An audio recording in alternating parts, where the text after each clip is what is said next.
Cae la tarde y en un rincón de la ciudad, en un pequeño jardín, alguien cuenta una historia, reflexiona en voz baja o conversa paseándose bajo los árboles. Es hora de volver a casa, bajar la velocidad y darle tiempo al tiempo. Christian Vanken nos abre la verja de su jardín para que respiremos aire puro y oxigenemos el espíritu. En Pauta, aquí comienza Desde el Jardín. Una presentación de Grupo Educar, construyendo el futuro de la educación técnico-profesional en Chile. Lo esencial de toda exploración será volver al propio jardín y ver las cosas por primera vez, decía el poeta T.S. Eliot. Muy buenas tardes, queridos y queridas radiovidentes. Son exactamente las 7:01 de la tarde y voy caminando, pisando las hojas de este jardín con estas gotitas de lluvia maravillosas que por lo menos están cayendo en este sector de la ciudad. El jardín siempre, este jardín siempre añora la lluvia. Y el viento muy excitante, es maravilloso. No hay nada más estimulante que el viento. Hay que tener cuidado, eso sí, obviamente que hay gente que puede sufrir. Ya se han dado todas las recomendaciones del caso. Ahí se escucha el viento, qué maravilla. Ese es el viento que me gusta a mí. Eolo, el dios griego, ese que le dejó la escoba a Odiseo y sus compañeros durante el regreso a Ítaca.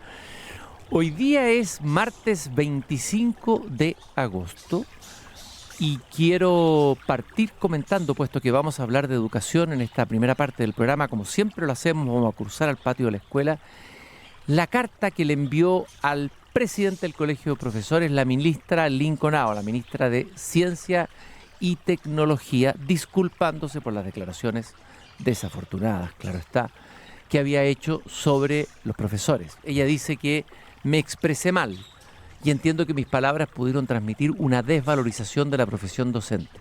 Eso no representa lo que pienso y pido sinceramente disculpas por ello. Bueno, la polémica se había generado tras una conversación de la ministra en un podcast en que ella había afirmado que los profesores, en este cambio tan mentado y conversado en estos días que va a producir la inteligencia artificial, podían reconvertirse en vendedores o trabajadores del servicio al cliente en la industria de la tecnología. Claro, escuchado así, era brutal la declaración. O sea, profesores, conviértanse en vendedores en la industria de la tecnología.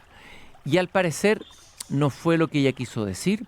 Es probablemente, vamos a partir de la buena fe, que ella ha sido formada una parte importante de su vida en Estados Unidos, una mentalidad gringa, y en la carta explica que en realidad ella consideraba que ciertas habilidades que tienen los profesores, como el pensamiento crítico, la comunicación o la empatía, podían ser valoradas por la industria en puestos como Customer Success Manager y otros más muy sofisticados, nombres como de nuevas profesiones que hay en el mundo digital.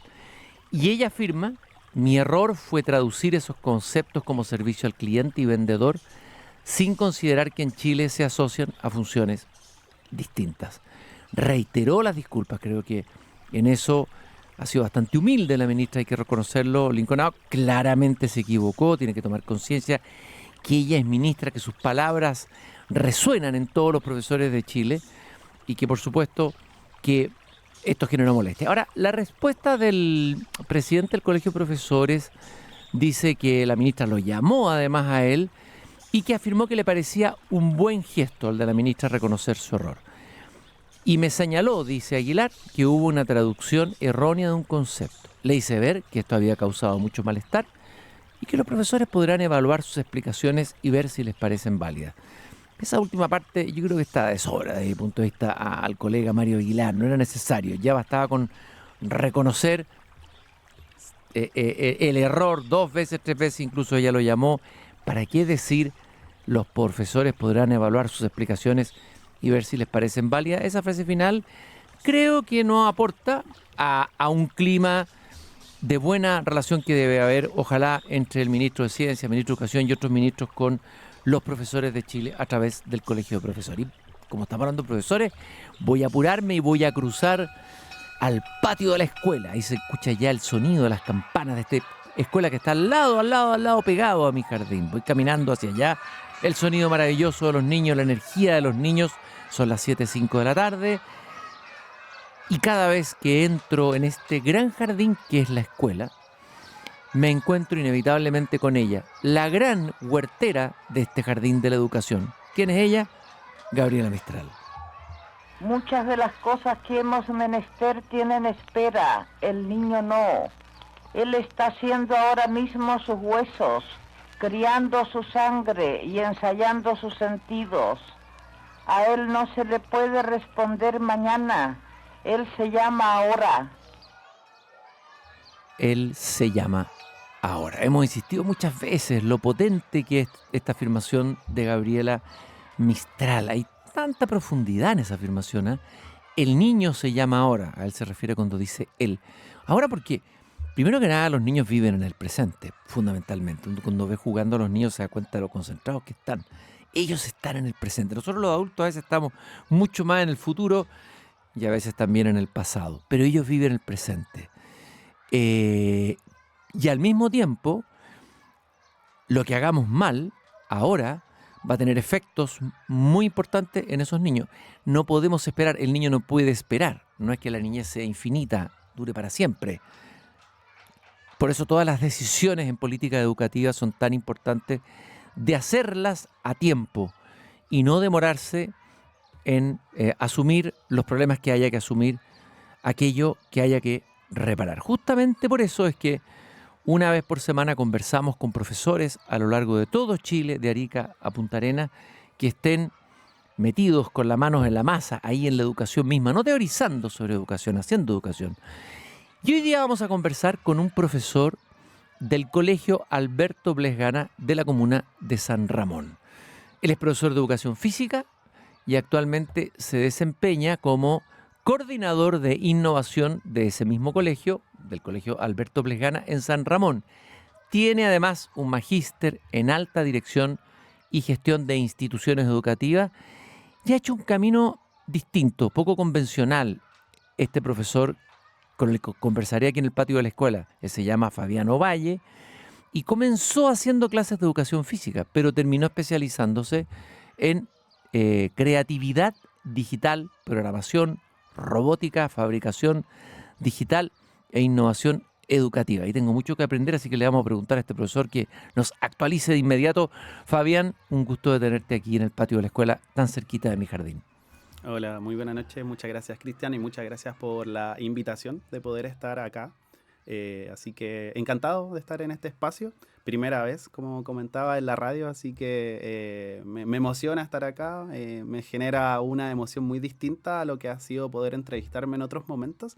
Así que encantado de poder compartir todo lo que pueda compartir con la audiencia acá en Radio Pauta. Pero de todas maneras, Fabián, a ver, tu historia es interesante porque partiste haciendo clases de educación física, te especializaste después en innovación educativa digital, pero parece que tu fascinación viene de atrás. ¿De dónde viene esa fascinación? Me contó un pajarito que a los 13 años un computador te deslumbró, ahí algo pasó, una epifanía. ¿Qué pasó, Fabián? Sí, a los 13 años, cuando estaba recién en séptimo sexto básico, mi familia con mucho esfuerzo compró un computador llamado, de marca IBM, en ese tiempo 512 megabytes de RAM, 16 gigabytes de disco duro. Sabrán ahora, lo entendió de tecnología, que eso es muy poco, pero en ese tiempo para mí era un potente computador. Y gracias a eso empecé a explorar desde el ámbito de la creación de páginas web con HTML. Y además, desde los videojuegos también comencé a explorar otras cosas. Y empecé a desarmar el computador, a formatear el computador. Querías ver cómo funcionaba, que esa curiosidad innata de los niños de mover. No que tú hubieras hecho un adicto a la pantalla, o sí te hiciste un poquito adicto. No, para nada. Yo siempre he considerado que he creado con la tecnología desde ese momento que lo recibí, desde crear mis páginas web. Además empecé a descubrir todo el mundo audiovisual. Empecé a grabar con drone en ese tiempo, una imagen sumamente pixeleada, pero pasaba esos videos al computador y ya cuando tenía 15 años me acuerdo que tuve mi primer drone un poco más semiprofesional de esos momentos y ahí pude empezar a grabar. Entonces yo creaba con mi computador. Oye, Fabián, entiendo que tú eres exalumno de este colegio donde ahora eres profesor. Sí, yo estuve ahí mis 12 años de enseñanza desde pre-kinder hasta cuarto medio. Oye, eso debe ser emocionante y especial, ¿no? Haber egresado a un colegio y luego seguir tu carrera profesional en ese mismo colegio, recibiendo a las generaciones que vienen después de ti. ¿Qué significa esa experiencia para ti? ¿Qué ha significado esa experiencia? Desde la emoción es muy enriquecedora, porque yo también fui nacido en esas comunas, en la Granja, San Ramón, donde está ubicado el colegio, y que me hayan brindado la oportunidad, y agradecer en este aspecto a Ricardo Román, que es el director del colegio. Que me estuvo dio, aquí una vez en el patio de la escuela sí, que conversando. estuvo 2 años acá, de hecho le compartí esta experiencia que iba a vivir el día de hoy.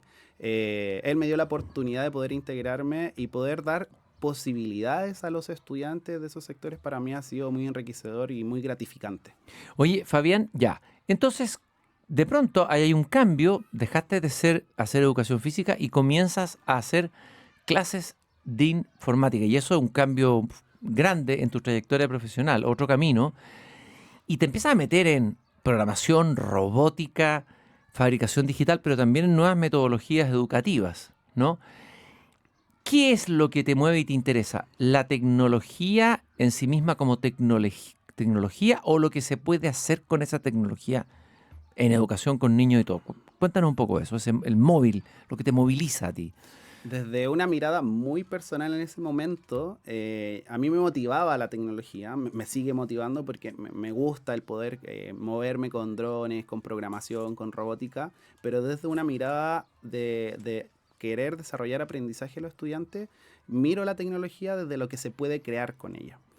Actualmente sale mucho en las noticias, hay muchos estudios con respecto a que los estudiantes consumen mucha tecnología, de ahí la ley de prohibición de los celulares. Bueno, acabo de escuchar y ver que en Francia ya se prohibió ya en los institutos técnicos el celular, ya no solo en el colegio, ¿no? O sea, algo deben haber daños, algo está pasando para que los gobiernos europeos tomen esas medidas, ¿eh? Exacto, entonces ahí nosotros cambiamos esa mirada y lo que decimos es que nosotros no somos consumidores de tecnología con nuestros estudiantes, sino que somos prosumidores, que creamos a través de la tecnología. Crear, en el fondo el Exacto. punto ahí es crear, es desarrollar la capacidad creativa. Esto es súper importante, ¿eh? Porque a veces se entiende que modernizar la educación es meter computadoras dentro de la sala. Durante un tiempo en Chile se creyó que puro metiendo computadoras la educación se iba a disparar y no fue así, ¿no? Entonces esto es distinto, ¿no? Es una pregunta distinta. Bueno, es importante saber cómo se usa un computador y todo, tú lo hiciste y eso lo aprendiste, pero la pregunta es otra. ¿Qué se puede crear, ¿no es cierto?, con estas herramientas digitales a la que tienen acceso los jóvenes hoy día?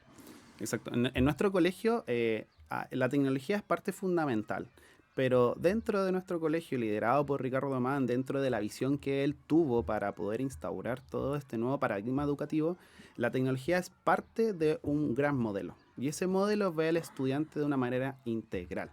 Y cuando nosotros decimos de crear a través de la tecnología, es que usamos la tecnología no de una manera tecnocentrista, sino que la usamos para generar habilidades en las diferentes asignaturas. Y en eso hacemos un esfuerzo grande. Eso me parece súper interesante. A ver, explícalo más. ¿Cómo se ve eso en cualquier asignatura? Esta mirada que tú dijiste tecnocentrista y esta otra mirada que no sería tecnocentrista.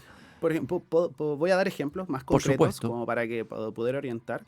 En historia, en historia, que es una asignatura de por sí muy humanista, estamos utilizando nuestro laboratorio de fabricación digital para poder hacer simuladores de desastres naturales. Entonces utilizamos Arduino, inteligencia artificial, donde los estudiantes, en conjunto con el profesor, investigan utilizando, por ejemplo, Notebook LM, que es una inteligencia artificial de Google, para poder estudiar.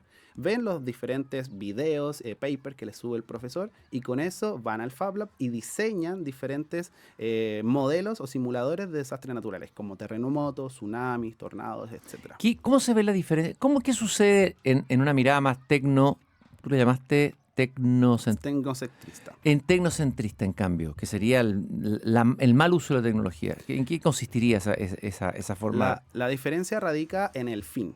Si mi fin es que los estudiantes comiencen solamente a utilizar Arduino y no les enseño o les brindo las posibilidades que, por ejemplo, hay detrás de Arduino o de cualquier programación, yo solamente me estoy abocando en la tecnología. Pero si por otro lado tenemos una narrativa, tenemos un discurso del contexto que me entregan las tecnologías, como por ejemplo acercar a los estudiantes al mundo que actualmente están viviendo, y además de eso, sumarle un objetivo de aprendizaje de una asignatura, como por ejemplo ahora historia, estoy haciendo que la tecnología sea un medio para lograr el aprendizaje y no me estoy enfocando en la tecnología.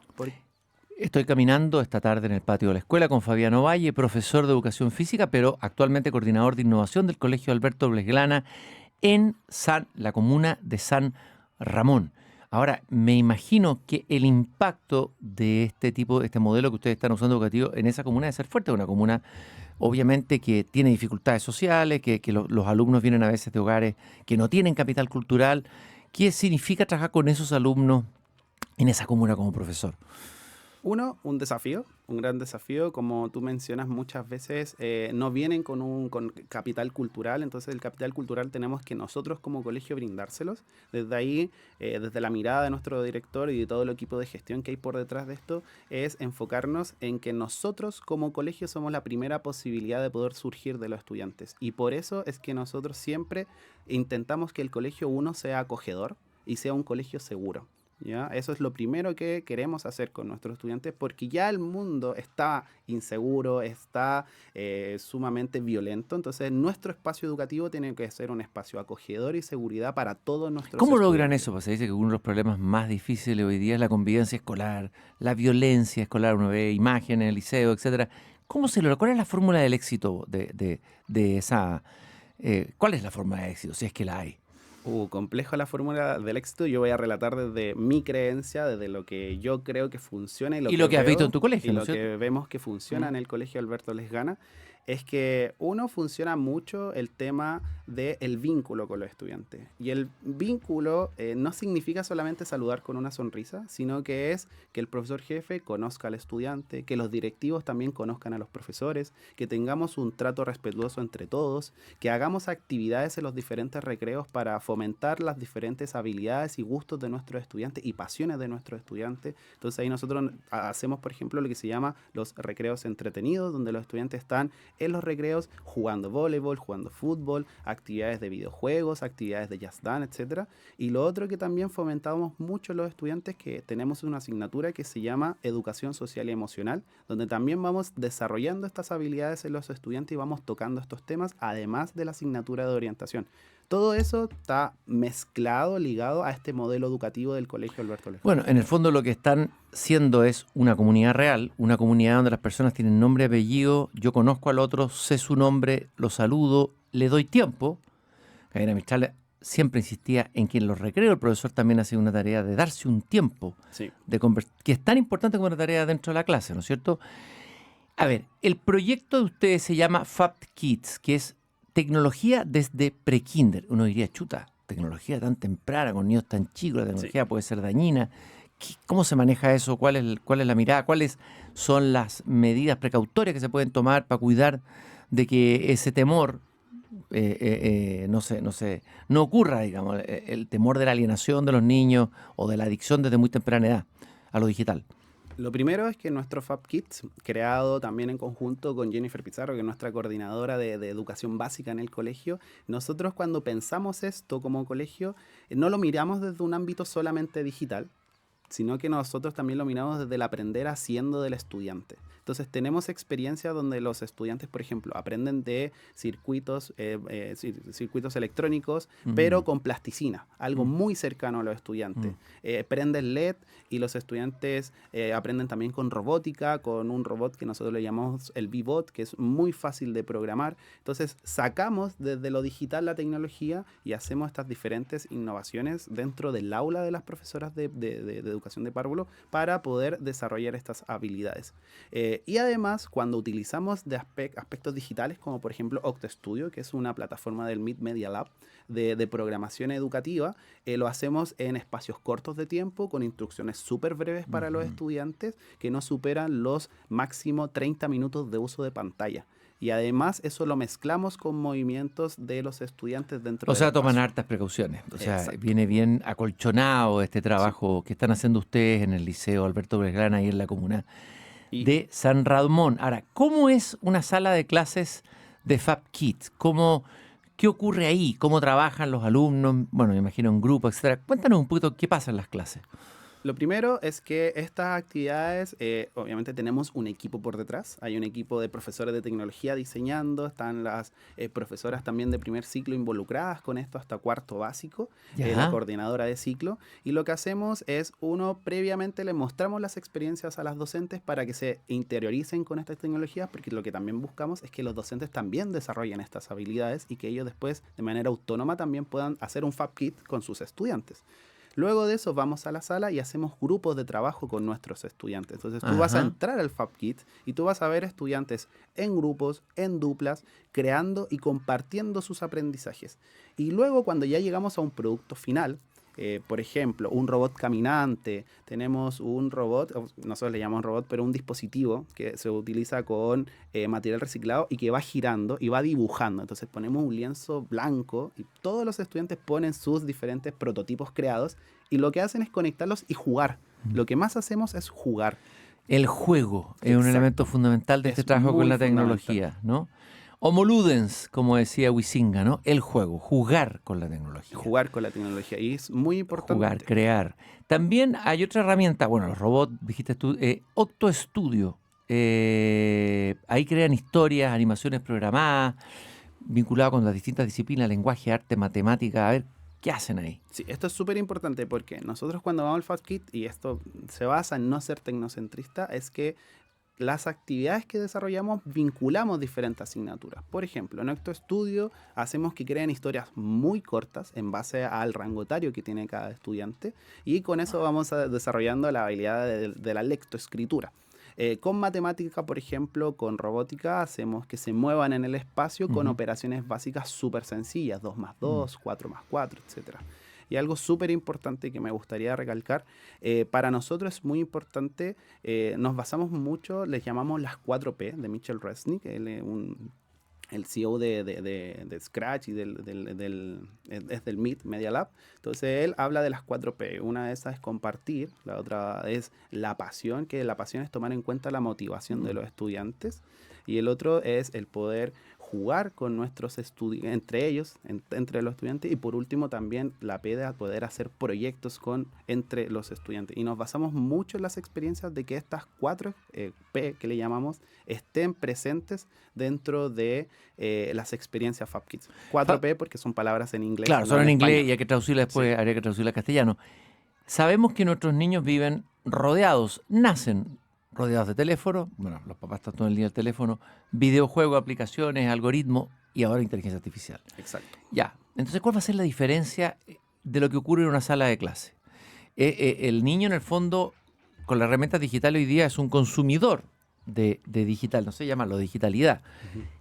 Y aquí parece que ustedes quieren convertirlo en un niño creador, ¿no es Exacto. cierto? Ya. ¿Qué es lo que tiene que ofrecer, crees tú, la educación hoy día? ¿Cuál es la diferencia del uso de la tecnología adentro de la sala de clase que lo que está ocurriendo? Porque uno diría, ya está toda la tecnología disponible, por lo tanto, ¿qué es lo nuevo que va a ofrecer la escuela en relación a eso? ¿Cuál es el plus que ofrece la educación? Sí, esa es una pregunta, es un gran desafío que nosotros nos hacemos constantemente, especialmente ahora, desde hace 4 años que los LLM, la inteligencia de lenguajes naturales, se metieron muy de lleno en la educación. Uno es, nosotros creemos que la educación tiene que hacerle sentido al estudiante, sentido desde que ya aspectos muy desde el conocimiento técnico, yo puedo ir a un chat GPT y preguntárselo y me lo va a responder. Entonces uno es cómo los docentes cambiamos los tipos de preguntas que hacemos a los estudiantes para que no pueda ir a una inteligencia artificial y le dé una respuesta automática. Lo segundo es que crear diferentes proyectos, eso aún la inteligencia artificial, por ejemplo, no lo puede hacer. Yo no le puedo decir en el colegio a una inteligencia artificial, anda y créame el robot. Pero sí, por ejemplo, puedo complementar mi aprendizaje como estudiante con la inteligencia artificial y potenciar mi aprendizaje y también ayudar a los más descendidos. Nosotros en el Colegio Alberto Belgrano hemos hecho estas experimentaciones con inteligencia artificial desde el año pasado con lenguajes naturales, antes con Machine Learning, aprendizaje de la máquina, y hemos descubierto que sí se pueden lograr mejores aprendizajes cuando hacemos diferentes experiencias con la inteligencia artificial. Y lo otro, por último, es tomar en cuenta las motivaciones de mis estudiantes. Si no tomo en cuenta las motivaciones de mis estudiantes, porque actualmente, si tú le preguntas a algún profesor si los estudiantes vienen motivados, la respuesta lo más probable es que va a ser no. ¿Qué es lo que asombra a los niños hoy día? Porque uno dice, como ya lo tienen todo, toda la información llega, todo es asequible hoy día, nada cuesta llegar a él, tienes una biblioteca infinita en tu celular. ¿Cómo lograr el asombro? ¿Cómo no hacer que no se pierda ese asombro que es el origen de todo pensar y de toda capacidad investigativa, etcétera, etcétera, etcétera? Incluso de la misma ciencia. Eso es algo bonito que pasa en FabKit, por ejemplo, con el proyecto que estamos haciendo. Que cuando los estudiantes, por ejemplo, colocamos una plasticina, le llamamos plastilina creativa, ponemos un plastilina Play-Doh, una batería y les conectamos un LED y los estudiantes lo hacen ellos y se dan cuenta que al conectar el LED prende, estamos generando un momento wow, un asombro en los estudiantes. Y cuando falla también es importante. Y cuando falla también. Entonces, cuando generamos este momento wow, esta emoción en el estudiante, nosotros, según las neurociencias, nos estamos dando cuenta de que estamos generando un aprendizaje. Y eso fomenta o sensibiliza a los estudiantes con un uso más creativo o con un uso más consentido para ellos. Y claro, todos estos alumnos que ustedes están formando van a terminar el colegio probablemente, estamos en 4, 5, 6 años más. Y el mundo va a estar... Y esto va muy rápido, la inteligencia artificial sabemos que va a una velocidad que supera todo pronóstico. Se van a encontrar con un mundo distinto. ¿Y qué esperan ustedes? Preparar a los alumnos. Me creo que se hacen esa pregunta. ¿Qué tipo de alumnos seres humanos preparamos para ese mundo que viene? Que también desconocemos un poco, pero algo podemos vislumbrar de lo que viene. Exacto. Es una gran pregunta porque ¿para qué mundo estamos formando a nuestros estudiantes o qué tipo de estudiantes queremos formar para el mundo futuro? Si yo me pongo a sacar la cuenta, un estudiante que actualmente está en kinder, en 12 años más va a salir de la escuela, del colegio. Eso es el 2038. Claramente en ese momento no van a haber las mismas tecnologías que tenemos ahora. Y también asusta, por ejemplo, escuchar a Elon Musk el otro día en una entrevista en The Economist, donde menciona que en el 2036 ya el dinero no va a tener ningún tipo de valor. Entonces, es una pregunta súper filosófica que desde mi mirada yo actualmente no he encontrado la respuesta, pero sí sentimos que mientras la inteligencia artificial más automatiza ciertas funciones, cada vez más estamos volviendo más a lo humano, a la conexión con el otro, a las habilidades de sociabilización, de aprender del error, de la frustración. Bueno, y tú hablabas ahí, la curiosidad, la creatividad, el pensamiento crítico y las otras cosas que dijiste, colaboración, autonomía, capacidad de aprender, que es la que debieran reforzarse justamente. Exacto. Y qué es la diferencia con las máquinas, ¿no? Ahora tú... Detrás de todo esto hay una confianza que digamos que la irrupción de la inteligencia artificial más refuerza que debilita lo que sean las capacidades humanas. Exacto. Ahí, en ese punto, es clave el rol del profesor. Porque nosotros no podemos, y esto ya ha pasado, se han hecho ciertos estudios, de que se crean asistentes individualizados con inteligencia artificial de manera que el estudiante lo ocupe de manera autónoma y muy poco porcentaje de personas lo utiliza. Pero cuando tenemos como rol o como mediador el profesor que va incentivando, que va guiando este aprendizaje, es un potenciador de ese aprendizaje. Y eso sí lo hemos visto con nuestros docentes, con nuestras intervenciones en estos 2 años que hemos intervenido, por ejemplo, con inteligencia artificial en diferentes niveles de enseñanza del colegio. El rol del profesor es súper clave. ¿Te gustaría contar, a lo mejor para terminar, alguna historia, algo que te haya pasado con un alumno, algo que sea significativo, que sea interesante, que grafique todo esto que hemos conversado, Fabián? Sí, tenemos muchas historias, la verdad, de éxito dentro del colegio que llenan de emoción. Tenemos historias de estudiantes que han salido, por ejemplo, de cuarto medio, después pasar varios años dentro de nuestro laboratorio de fabricación digital y nuestro laboratorio de biología, que se dedican a estudiar carreras desde la ingeniería, desde la tecnología, desde biotecnología, ingeniería en informática, y que después vuelven al colegio, nos comparten sus experiencias, nos dicen que en verdad son experiencias súper enriquecedoras y que todo lo que desarrollamos dentro del colegio les ha servido y se ven como en un escalón superior a los demás estudiantes en el ámbito de resolver problemas, de trabajar en proyectos, en el ámbito también de las tecnologías. Y lo otro, bueno, volver a mencionar esto de generar una emoción. Yo creo que el FabKit lo que hacen los estudiantes es generar una emoción y una motivación. Y cuando nosotros llegamos a la sala de clases, cuando los profesores o las profesoras llegan a realizar el FabKit, lo mejor es que los estudiantes lo esperan. tal cual como esperan educación física y salen corriendo por educación Sí, física, claro. a nosotros también nos esperan dentro del colegio porque llegó el Fab Kids y les encantan las tecnologías y el desarrollo de habilidades que hacemos a través de ellas con los estudiantes. Fabián, te quiero agradecer esta conversación que hemos tenido esta tarde, este paseo que hemos hecho aquí en el patio de la escuela. Son exactamente las 7:30 de la tarde. Muchas gracias y un saludo muy especial a toda la comunidad del Colegio Alberto Blesgrana, del cual tú fuiste estudiante y ahora profesor y además coordinador de innovación en la comuna de San Ramón. Escuchar esta iniciativa y este emprendimiento educativo como que devuelve la esperanza de que están pasando cosas positivas, que hay brotes verdes en nuestro sistema educativo. Muchas gracias, Fabián. Fue un gusto conversar contigo. Muchas gracias a ustedes por la oportunidad y bueno, y espero haber llegado a generar alguna emoción en algún auditor. De todas maneras, lo transmitiste además esa emoción. Se notaba, te brillaban los ojos cuando hablabas de lo que hablabas. Y nosotros vamos a ir a una breve pausa, recordarles que nos acompaña el Grupo Educar, construyendo el futuro de la educación técnico-profesional en Chile. Conoce más sobre nuestro trabajo en grupoeducar.cl. Sigue el jardín, tenemos una breve pausa, tenemos un muy interesante invitado en los próximos minutos. Acompáñenme, espérenme. Ya estamos de regreso con Cristian Barken directamente desde el jardín en Radio Pauta 100.5. Son exactamente las 7:34. Yo soy Cristian Barken, el jardinero de este pequeño jardín al sur del mundo, un jardín de conversaciones.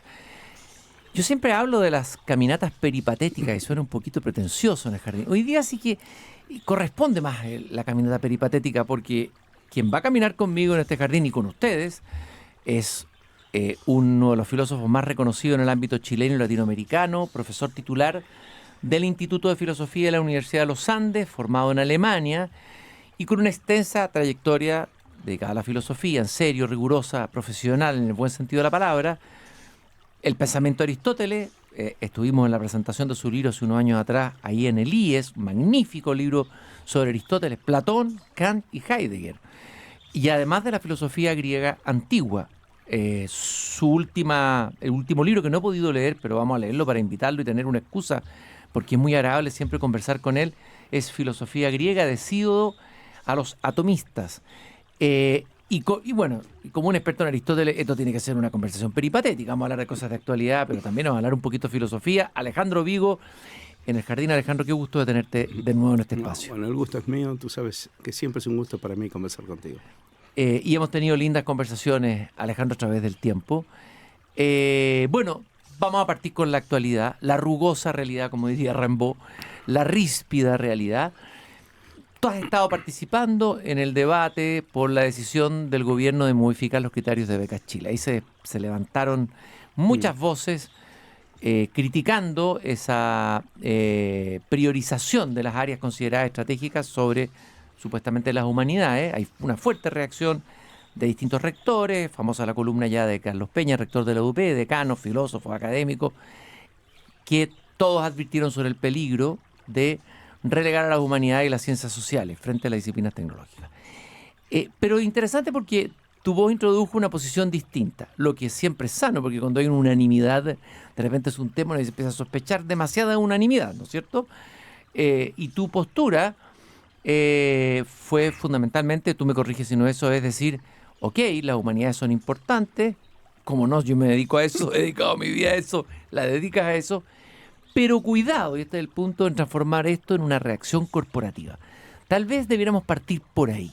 Uh-huh. ¿Cuál es el peligro que tú vislumbras en una reacción corporativa? Es decir, de esta corporación de humanistas, que son todos los profesores de filosofía, los decanos, los rectores, que salen a enfrentar a la ministra Linconao. Mira, yo te agradezco la pregunta pero quiero aclarar alguna cosa. Yo vengo diciendo estas cosas sobre las humanidades desde bastante antes de que asumiera este gobierno, ni nada por el estilo. Sí. Entonces se interpretó como una reacción a las medidas del gobierno, a la polémica, lo que era en realidad algo ocasionado por mi asombro por una cifra. Es decir, cuando apareció la cifra de Becas Chile, yo no me referí nunca a Fondesit ni a nada de eso, porque eso es una discusión que hay que darla aparte, a mi juicio. Me sorprendió enormemente que un 61,3% de las becas otorgadas a lo largo de la historia del programa, algo que nada tiene que ver con el actual gobierno, ni con la ministra, ni la actual ministra, que tiene una historia de 20 años, digamos, cayeran en el área de ciencias sociales y humanidades. Entonces, primero fue mi sorpresa sobre eso, ¿no? Que creo que si comparamos con otros programas a nivel internacional no va a haber ninguno comparable de ese tipo de programa, porque ese era un programa que apuntaba, guste o no la terminología, a la formación de capital humano avanzado. Entonces dice, ¿cómo en un programa de formación de capital humano avanzado, más o menos conociendo qué tipo de programas se hacen en el mundo, cae el 61,3% del récord histórico de becas concedidas, sobre 12.500 becas, casi $1.000 millones, del lado de ciencias sociales y humanidades? ¿Qué tiene que haber pasado para que ese resultado sea así? ¿Y qué crees tú que pasó? Bueno, después lo estudié, o sea, me puse a estudiarlo y estuve trabajando bastante. Ya. Y es una combinación de factores bastante fácil de explicar después que uno lo estudió, antes no. Que es lo siguiente, era un programa que no priorizaba áreas de ningún tipo. Ya. Era un programa que, digamos, estaba entregado a la lógica de la demanda, por así decir, pero que al introducir doctorados y másteres en un mismo programa, no contó, evidentemente, con que en las ciencias duras los másteres no juegan ningún papel, básicamente. Y entonces la demanda por másteres iba a concentrarse en el área de ciencias sociales y humanidades. Caía de cajón, claro. Ahora, ¿qué ocurre? A lo largo de la historia del programa hubo reiteradas advertencias sobre este desenfoque. Es decir, cómo en un programa de formación de capital humano avanzado se le da esa prioridad a los másteres sin haber hecho tampoco ninguna, y esto lo marcó Sebastián Edwards, ningún ranking, digamos así, de categorización de los lugares de destino, de los programas de destino, y sin haber introducido tampoco factores de corrección por nota. Porque es sabido que el fenómeno de inflación de notas, que es mundial, en Harvard ahora han montado una comisión sobre eso, afecta mucho más gravemente al área humanística y al área de las ciencias sociales que a las ciencias duras, ¿no? Y ahora, tú separaste ahí Fondesit. Claro, eso es una historia distinta. Y hay que estudiarla bien. O sea, yo estoy en contra de reacciones globales sobre asuntos en los que hay que estudiar la letra chica. Eres aristotélico. Bueno, al caso. Algo de eso hay. Algo hay, ¿no? Entonces, ¿qué ocurre? Si uno ve ahora, yo apenas empecé a ver un poco lo de Fondesit, pero no le puedo dedicar todo el tiempo que quisiera. Pero mi llamamiento es simplemente una discusión con cifras sobre la mesa y viendo lo que ocurre. Es decir, en Fondesit la situación que tenemos es totalmente distinta en un sentido. No está financiando ahí matrículas de estudio, está financiando proyectos de investigación. Los proyectos de investigación del área de ciencias sociales y humanidades son baratísimos. Por la sencilla razón de que nosotros no compramos reactivos, no montamos laboratorios. Entonces, ahí hay que ver la cosa con otra criba, ¿no es cierto? Que tiene que ver con que el número de proyectos y la proporción de recursos no es analogable. Tú puedes financiar muchos más proyectos de ciencias sociales y humanidades con una porción de recursos comparablemente mucho más pequeña. Entonces, esa es una discusión aparte, a mi juicio.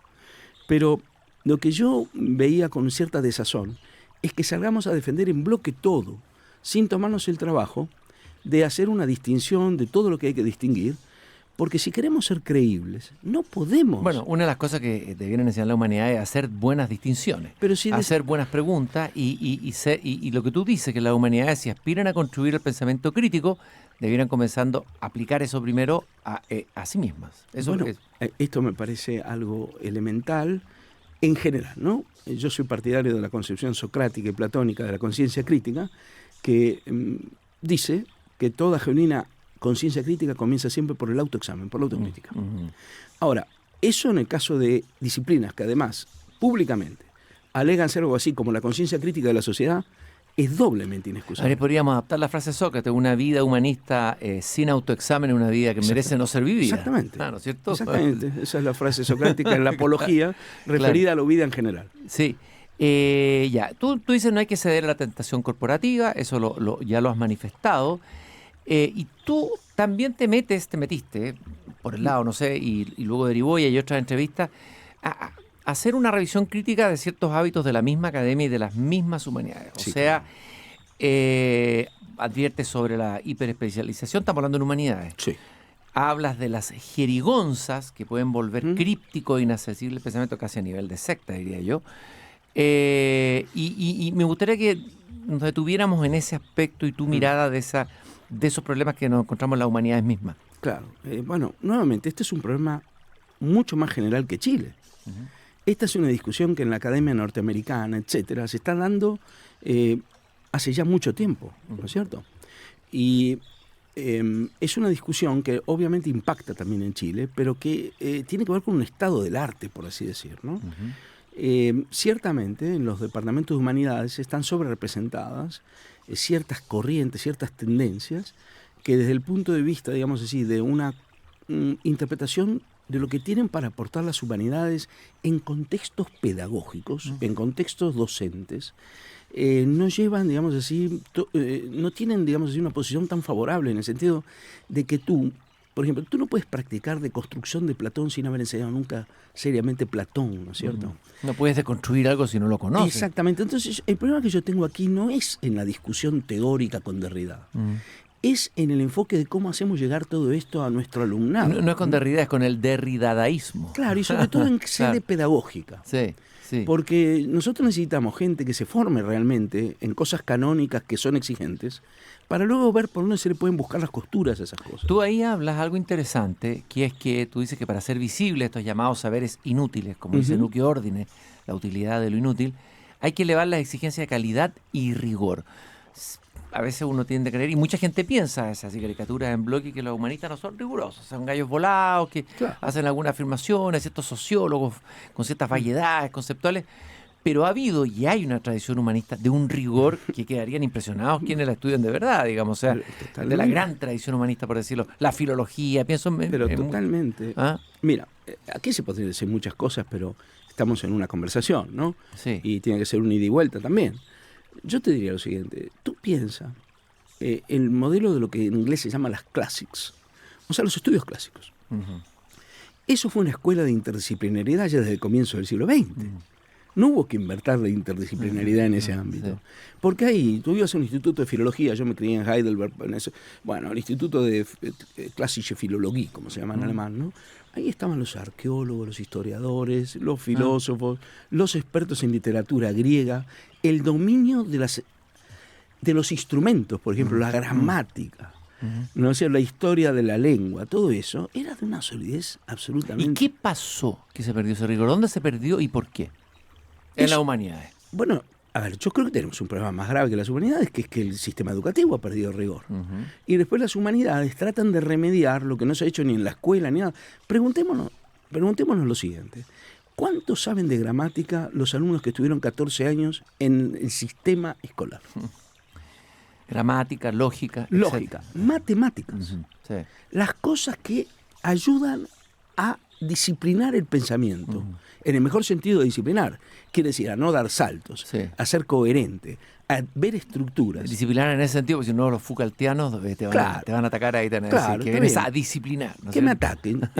Nietzsche decía que creemos en Dios porque creemos en la gramática. Bueno, se puede leer de varias maneras. Sí, claro. Pero la gramática es fundamental, naturalmente.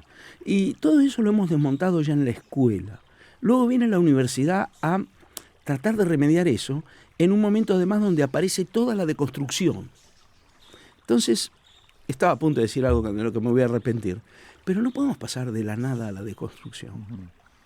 Claro, evidentemente que no. Es como decir que pasamos del... Y además, ¿con quién nos quedamos? ¿Cómo queda el alumno?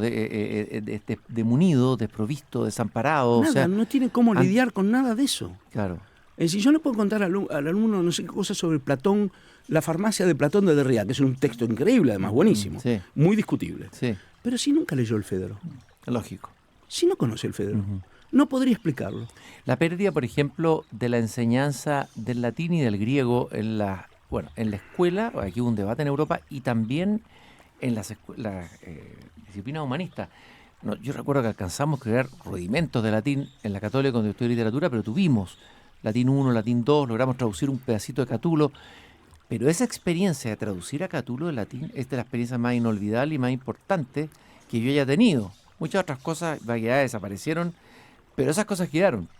O haber estudiado gramática diacrónica, que exigía un rigor y desvelarse en las noches. Historia de la lengua española. Historia de la lengua española, que es fascinante, entre paréntesis. Ya, eso queda como algo, una tierra... Es súper formativo todo eso. Claro, una tierra sólida, se perdió esa tierra firme, ¿no? Claro, yo a veces exagerando decía esto, ¿no? Para entendernos, que las lenguas clásicas y la gramática son a las humanidades lo que las matemáticas a las ingenierías.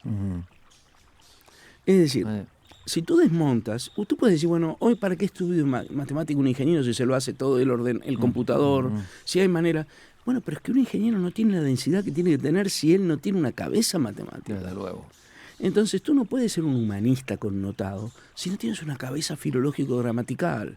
Porque así nació el humanismo, además. Desde luego que sí. ¿Cierto? Sí, nació con la filología, podríamos decir. Pero con la gramática. evidentemente, toda esa gente eran latinistas, gente que, venían del trivium y el quadrivium, naturalmente.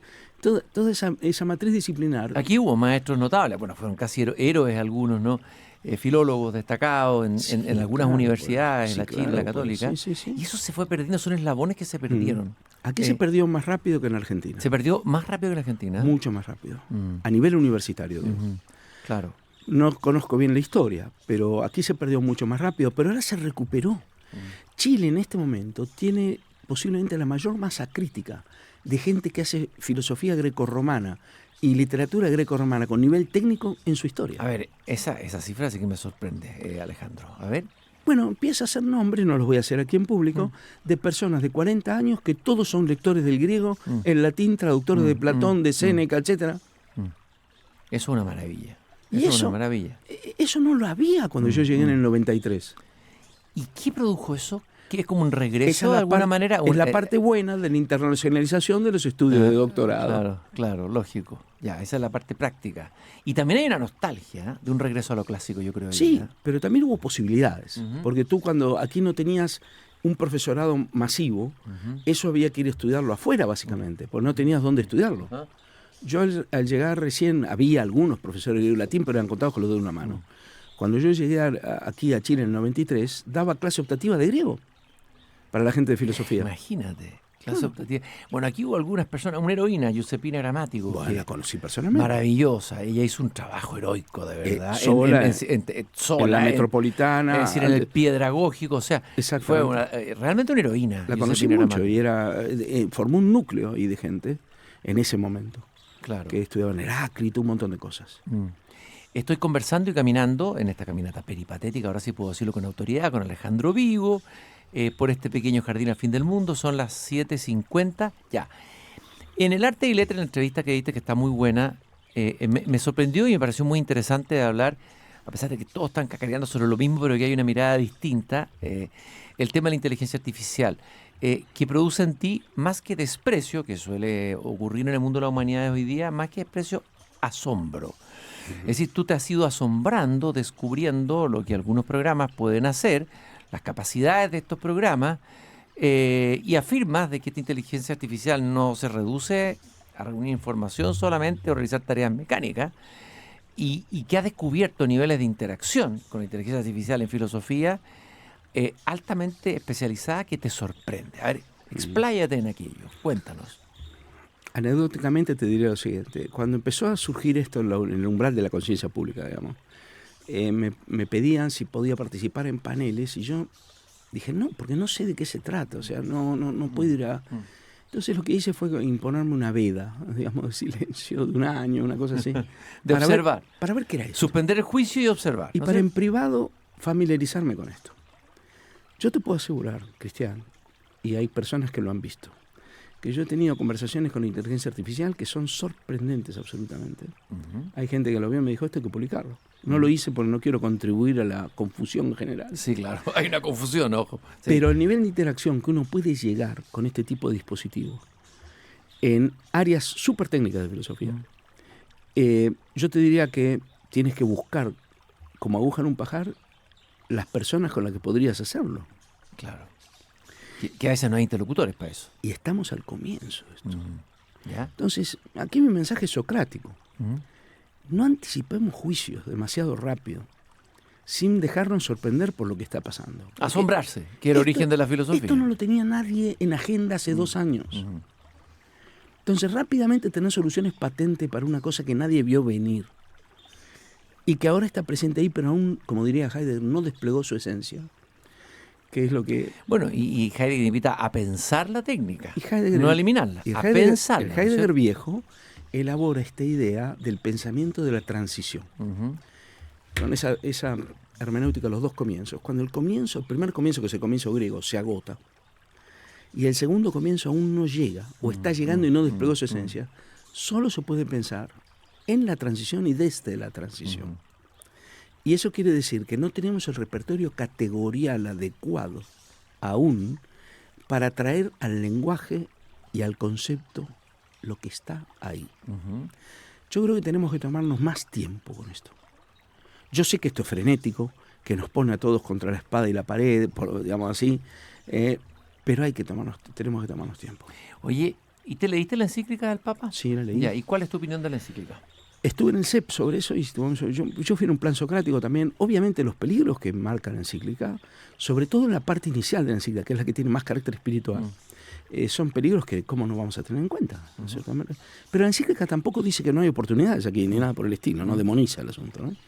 Tiene una parte más crítica referida a lo que podemos llamar la doctrina social y el impacto que puede tener esto en la concentración del poder, etcétera.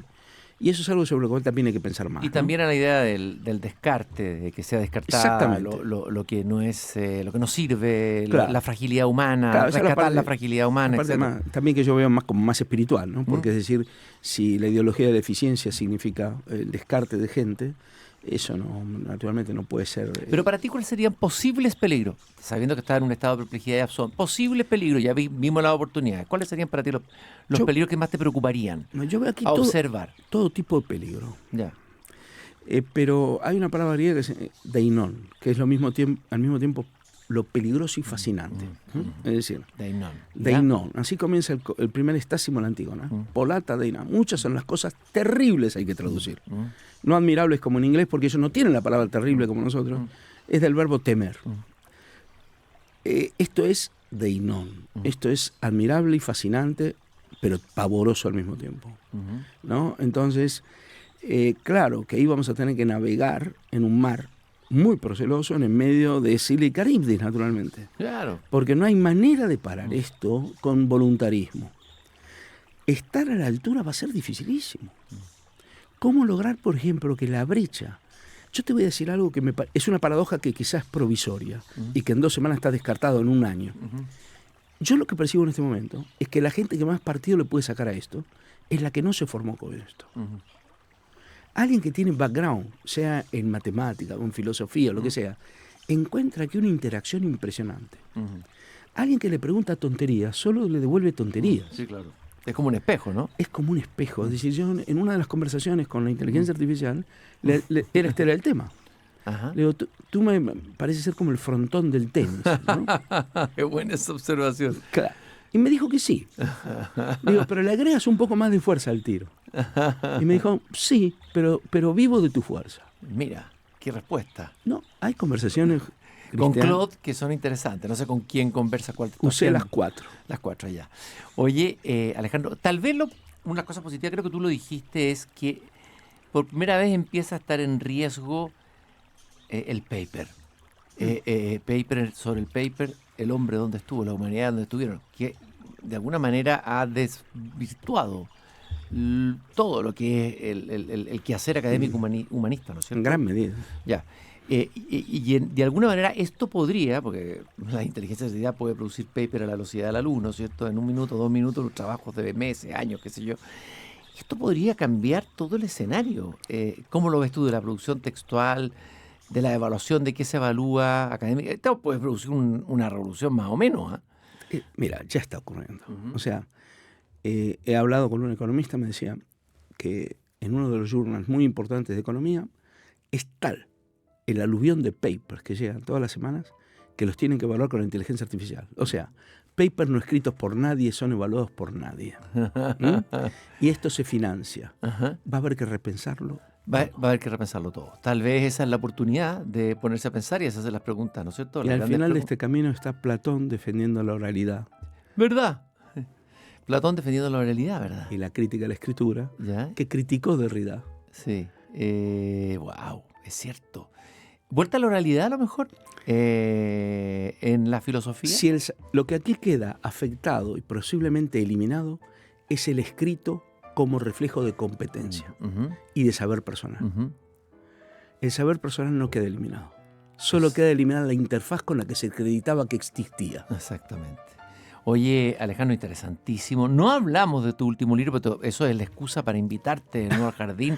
Brevemente que nos digas, nos des un vislumbre de este último libro que nos va a servir tal vez para cuando tengamos la conversación sobre la filosofía griega de Hesíodo a los atomistas. ¿Qué Sí. fuiste? Esto es una colaboración con otro autor. Con Álvaro Vallejo, un profesor de Granada. Ya, ahora español, ya. Sí, un catedrático que ahora se retira. Es la continuación del libro que hicimos de Filósofos Griegos, es el título Filósofos Griegos, y seguimos un volumen primero de los sofistas Aristóteles, y la editorial, ese volumen se usa mucho en España, la editorial nos dijo, ¿por qué no hacen el volumen anterior? O sea que es una continuación hacia atrás. Ujú. Es un libro que es un manual, son 600 páginas, o sea, no es un libro menor, pero que es el producto de años, décadas de docencia. Eso sería es un intento de acercar en un terreno muy pedregoso, Ujú. porque la filosofía presocrática es totalmente fragmentaria lo que tenemos, Ujú. ese campo a la enseñanza universitaria, no mucho más, ni mucho menos. Fascinante en todo caso. Ahí cae Heráclito adentro, me imagino. Parménides. Parménides. Parménides lo hizo Álvaro Vallejo, a mí me tocó Parménides. ¿A ti tocó Parménides o te Él, tocó...? él repartió un poco y yo le dije a todo que sí. El Heráclito y tú Parménides. Ya, el poema de Parménides. Alejandro, muchas gracias por esta caminata esta tarde aquí en el jardín. Ya estamos en la hora, estamos 1 minuto para las 8. Fue un gusto, como siempre, conversar contigo, hacer bien las distinciones como hay que hacerlas, con serenidad, con perplejidad, con asombro, Ujú. que es el origen de todo pensar. De todo. Y nosotros nos volvemos a encontrar mañana. Espero tenerte pronto. Te voy a traer para hablar de este libro de todas maneras. ¿De acuerdo? ¿Me vas a aceptar la invitación? Sí. Ya. A quitarte tu tiempo que nos regalas y lo agradecemos mucho. Y nosotros nos volvemos a encontrar mañana, queridos radiovidentes. Nuevamente aquí cuando a las 7 de la tarde vuelva a abrir la verja de madera de este jardín de conversaciones. Hasta mañana. Gracias.